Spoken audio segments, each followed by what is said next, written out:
This story is titled, My Mom Threw Me Out, Replaced Me with My Stepsister, and Used My College Fund. Now she's at my doorstep begging to live in the house I inherited from Grandpa. Hey everyone, before we jump into today's video, I need your help.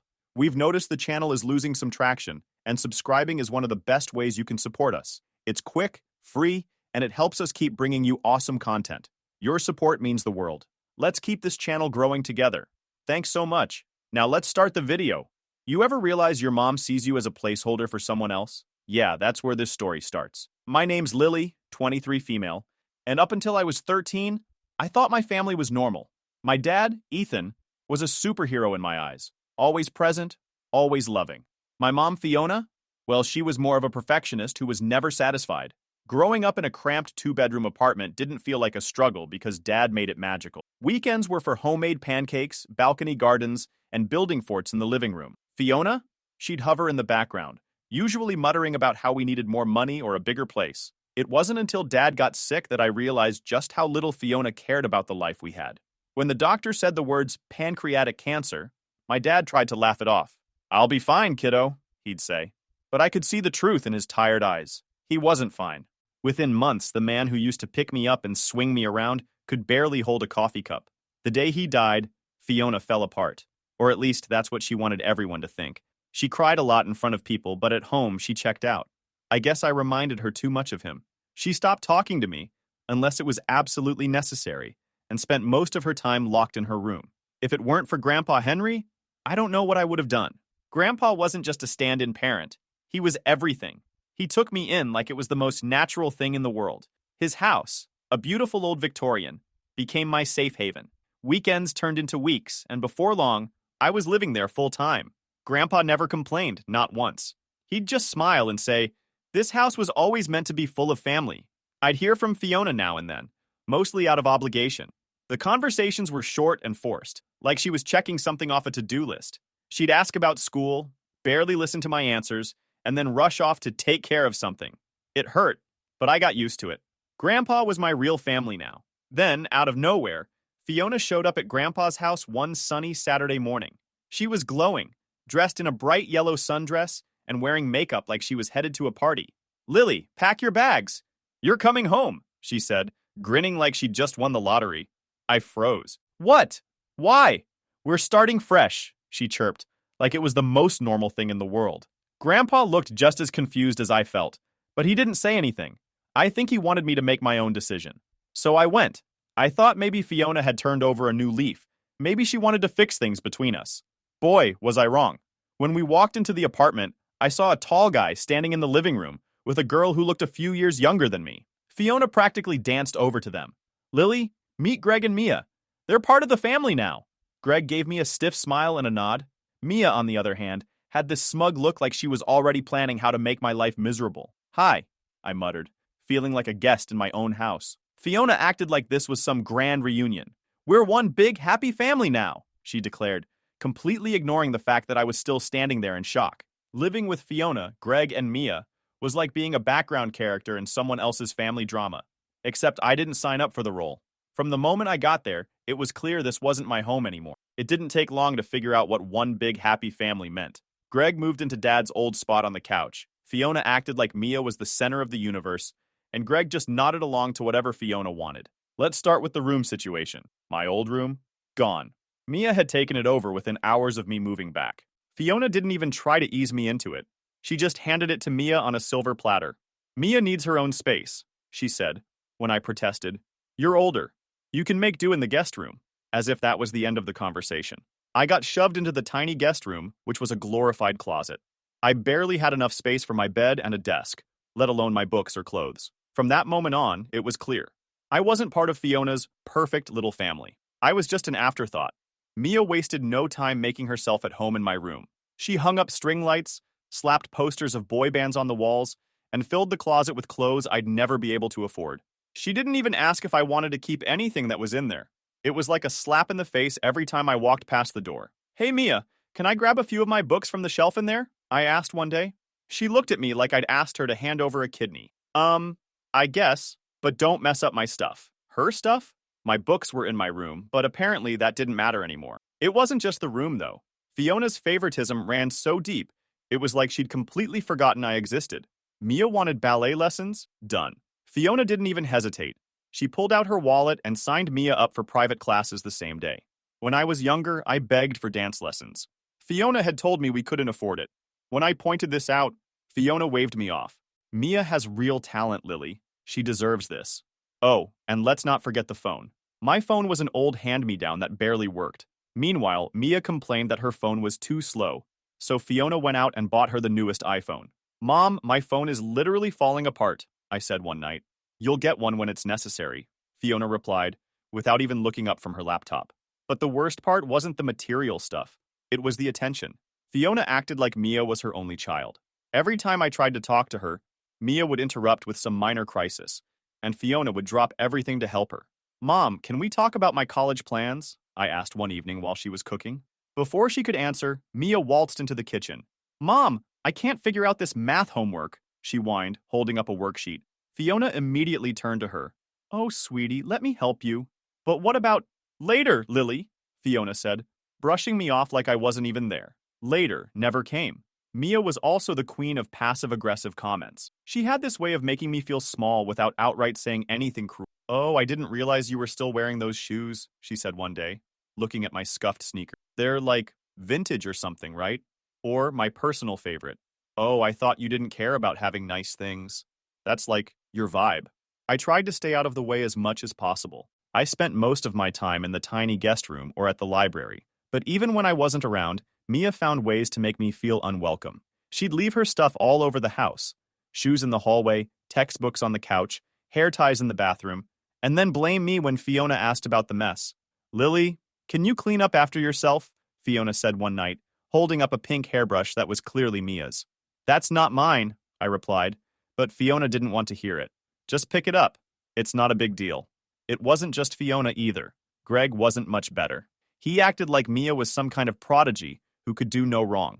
Whenever Fiona started talking about how amazing Mia was, Greg would chime in with his 2 cents. She's so dedicated, he said one night at dinner. Always practicing ballet and studying so hard. Mia giggled, like she wasn't lapping up every word. Meanwhile, I was sitting there, eating my spaghetti in silence, wondering if they even remembered I was at the table. The few times Greg did talk to me, it was always condescending. Lily, you should try to be more like Mia, he said once.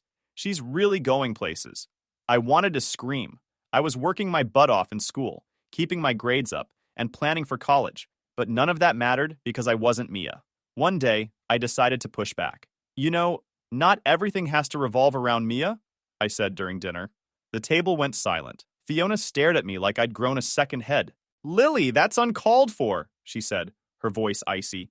Mia is adjusting to a new family dynamic. You need to be more supportive. Supportive? I was barely hanging on. And she wanted me to be supportive? I knew then that things weren't going to get better. Fiona didn't see me as her daughter anymore. I was just an inconvenience, a reminder of a life she didn't want. Mia, on the other hand, was everything Fiona thought a daughter should be. Obedient, pretty, and eager to please. And Greg? He was just happy to go along with whatever made Fiona happy. I started spending less and less time at home. I'd stay late at school, hang out at the library, or go for long walks just to avoid being in that house. The less I saw of Fiona, Greg, and Mia, the better. But deep down, I knew I couldn't avoid them forever. Graduation was coming up, and with that fight would change everything. The closer I got to graduation, the more I felt like I was walking into war with Fiona. She was all smiles and fake enthusiasm whenever we had family dinners, but I could feel the tension building. It was like she was waiting for the right moment to drop a bomb on me. Meanwhile, I'd been quietly making plans for my escape. College applications, sent, acceptance letters, received, financial aid forms, filed. I wasn't about to let Fiona or anyone else mess this up for me. Dad's college fund was my ticket out, and I wasn't going to waste it. I figured I'd break the news after dinner one night, hoping that if I framed it as good news, Fiona wouldn't have a reason to flip out.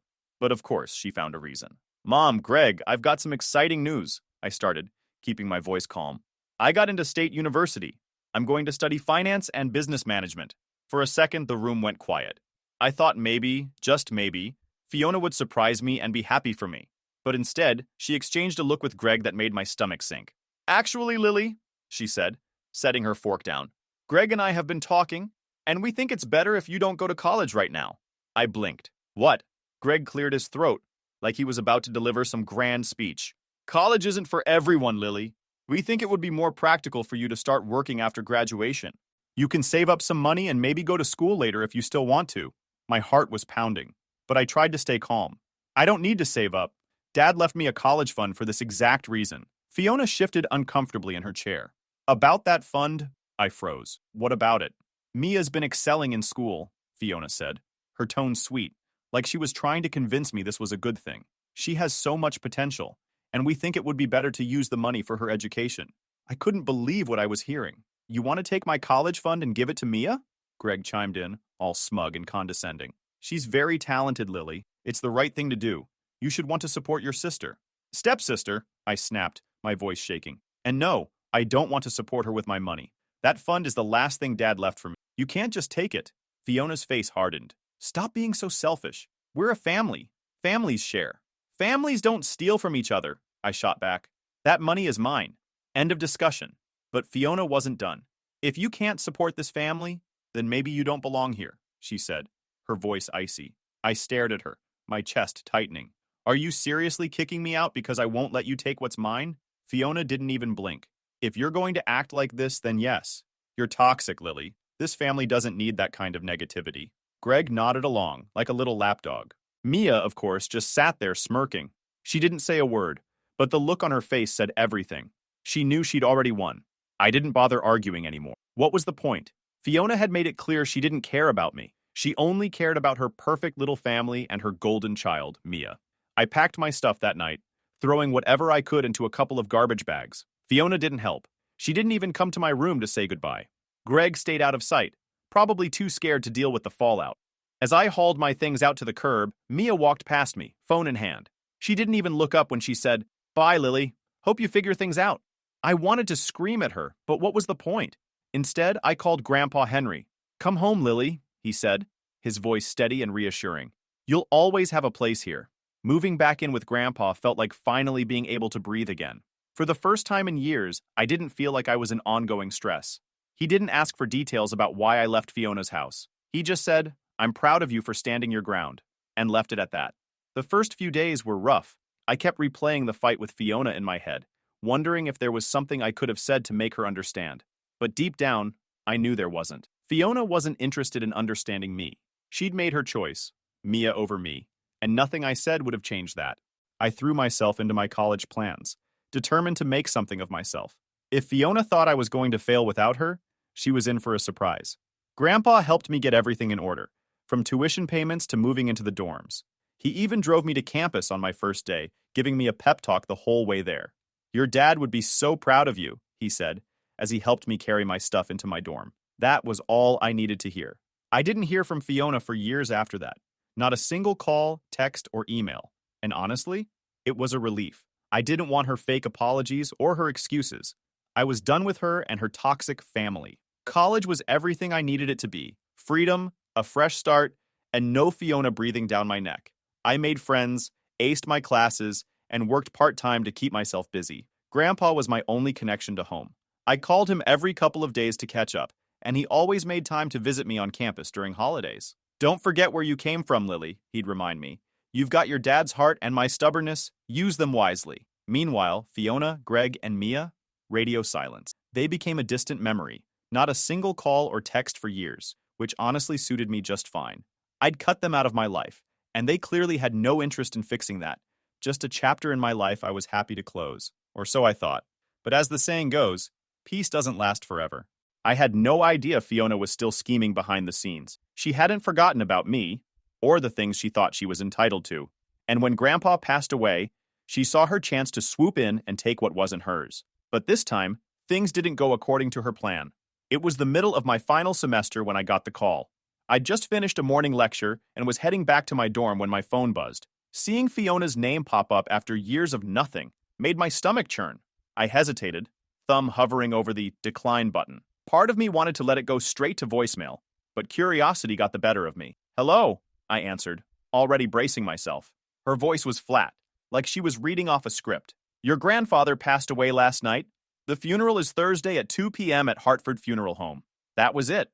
No condolences, no warmth, no acknowledgement of how devastating this news was. She might as well have been giving me directions to the DMV. The phone slipped from my hand as the words sank in. Grandpa was gone. My rock, my safe haven, the only real family I had left, gone. My roommate found me sitting on the floor, sobbing into my knees. She didn't ask questions, just sat next to me and let me cry it out. Thursday came way too fast. I arrived at the funeral home early, wearing a black dress that suddenly felt too tight and itchy. Everything felt wrong because Grandpa wasn't there to make it right. I half expected Fiona to show up late in some over-the-top outfit, making it all about her. And surprise, she didn't disappoint.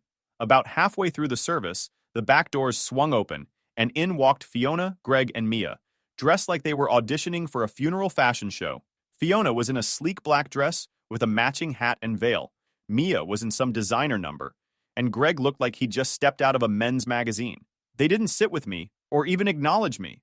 Instead, they took seats in the back like they were VIP guests at a private event. Fiona's eyes darted around the room, scanning every face like she was calculating how much attention she was getting. I tried to ignore them and focus on the service, but it was hard. The whole thing felt like a performance for Fiona, and it made my grief even harder to bear. After the service, I went straight to Grandpa's house, desperate for some kind of comfort. But what I found instead made my blood boil. When I pulled into the driveway, I saw garbage bags scattered across the front lawn. At first, I thought maybe someone had dumped trash there by accident. But as I got closer, I realized it wasn't trash. It was my stuff. My clothes, books, photo albums, and keepsakes were all stuffed into ripped garbage bags, spilling out onto the grass. My childhood memories, the little pieces of my life, treated like garbage. I tried my key in the front door, but it didn't work. The lock had been changed. I stood there shaking with rage and disbelief when the door swung open. Fiona stood in the doorway, still wearing her funeral dress, but now with a smug smile on her face. "Oh, good. You're here to collect your things," she said casually, like she was doing me a favor. "This is my house now. Dad's finally gone, and as his only child, I'm the rightful heir." I stared at her, struggling to find words. "You couldn't even wait until after the funeral?" She shrugged. "Why drag things out? I need to make space for Mia's things. She's getting your old room, by the way. She's always wanted a bigger bedroom." Her cold, calculated cruelty left me speechless. I didn't bother arguing. I just grabbed as many of my belongings as I could carry and stuffed them into my car. That night, I sat in my dorm room surrounded by garbage bags, trying to make sense of what had just happened. Fiona hadn't just betrayed me. She disrespected Grandpa in the worst way possible. I thought about calling a lawyer or doing something to fight back, but I didn't even know where to start. I felt powerless, like Fiona had won again. But then, a few days later, I got a call from Grandpa's lawyer. "Ms. Lilly," he said, his tone calm but serious. "I'm calling about your grandfather's will. We'll be reading it this Thursday at 10 a.m. Can you attend?" I wasn't sure what to expect. Fiona had already claimed the house, so what else could there be? Still, I agreed to go. If nothing else, I wanted to hear what Grandpa had to say. Thursday morning, I walked into the lawyer's office to find Fiona, Greg, and Mia already there. Fiona was sitting in a leather chair, looking like she owned the place. "What are you doing here?" she asked, her tone dripping with disdain. "You're not needed for this. We're handling family business." I ignored her and took a seat. The lawyer, Mr. Anderson, started reading the will, and what came next completely blindsided everyone in the room. "To my granddaughter Lily," he began, "I leave my house at 1542 Oak Street, the lake cabin, the farmland in Maple Valley, and all my savings." The room went silent. Fiona's smug smile froze on her face, and Greg looked like he'd swallowed a lemon. "What?" Fiona screeched, snatching the document from Mr. Anderson's hands. "That's not possible. I'm his daughter." Mr. Anderson calmly retrieved the document. "The will is clear, Mrs. Waters. Mr. Henry left everything to Lily." Fiona's face turned beet red as she spluttered, "This is fraud.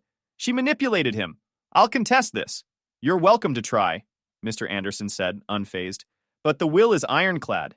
Any challenge would be costly and unsuccessful." Fiona turned to me, her eyes brimming with fake tears. "Lily, sweetie, please. We sold our apartment to move into the house. We have nowhere to go."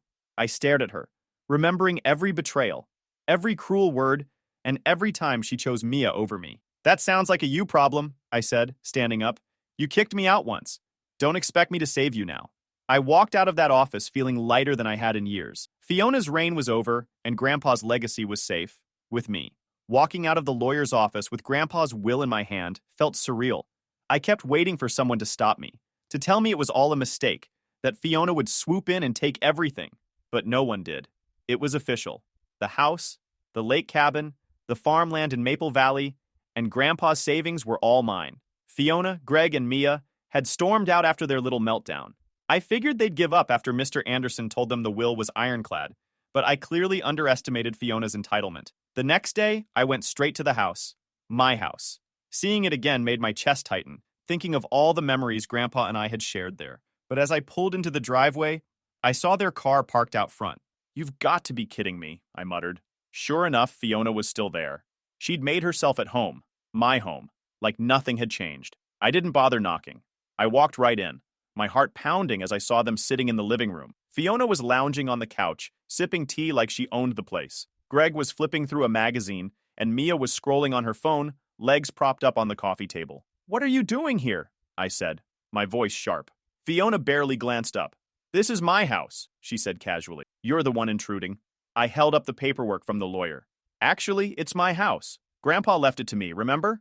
Her expression didn't even falter. "That will is a mistake. I've already started the process to contest it." I laughed, though there was no humor in it. "You can't contest it, Fiona. The lawyer already told you it's airtight." Greg finally looked up, frowning. "We've already moved in, Lily. Where do you expect us to go?" "That's not my problem," I shot back. "You had an apartment. You sold it, remember? I didn't tell you to do that." Fiona's fake tears started almost instantly. "Lily, sweetie, please. We're family. Grandpa would want us to stay together." "Family?" I repeated, raising an eyebrow. Her tears stopped as quickly as they started, replaced by her usual icy glare. "We're not leaving," she said firmly. "Yes, you are," I replied. "You have until the end of the day to pack your things and get out, or I'm calling the police for trespassing." I walked out before she could argue further. There was no way I was getting into another screaming match with her. I went straight to a locksmith and explained the situation. He agreed to meet me at the house later that evening to change the locks. When I got back, Fiona and her crew were still there, and they'd done absolutely nothing to pack. "Time's up," I said, standing in the doorway. She stood up, her hands on her hips. "This is ridiculous, Lily. Do you have any idea how hard it is to find a new place on short notice? Have some compassion." "Compassion?" I said, laughing bitterly. "Where was your compassion when you threw me out?" Mia finally spoke up, her voice dripping with entitlement. "You're just being petty. You don't even need all this space. What are you going to do with it, anyway?"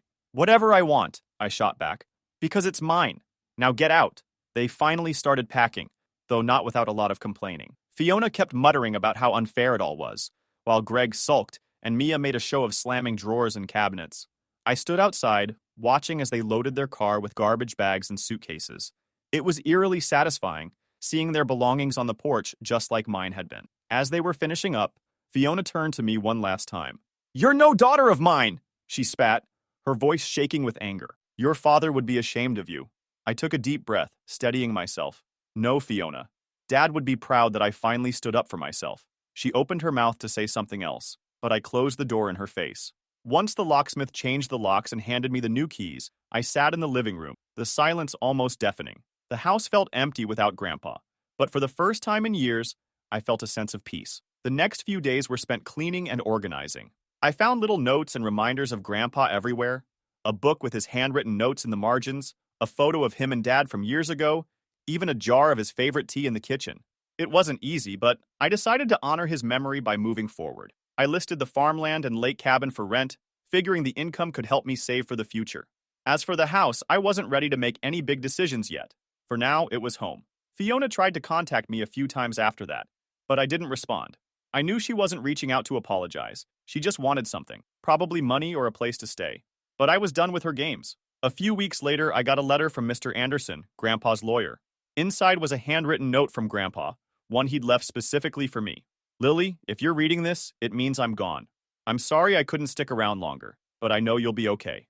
The house, the cabin, and the farmland are yours to do with as you see fit. Just promise me you'll keep the family photos in the attic. Some memories are worth holding on to, even the painful ones. I'm proud of you, Lily. Always have been. Always will be. Grandpa Henry." I sat there for a long time, holding the letter, tears streaming down my face. Fiona had tried to take everything from me, my home, my future, my sense of self. But in the end, Grandpa had given me the tools to fight back. This wasn't just a win for me. It was a win for everything he and Dad had worked so hard to build.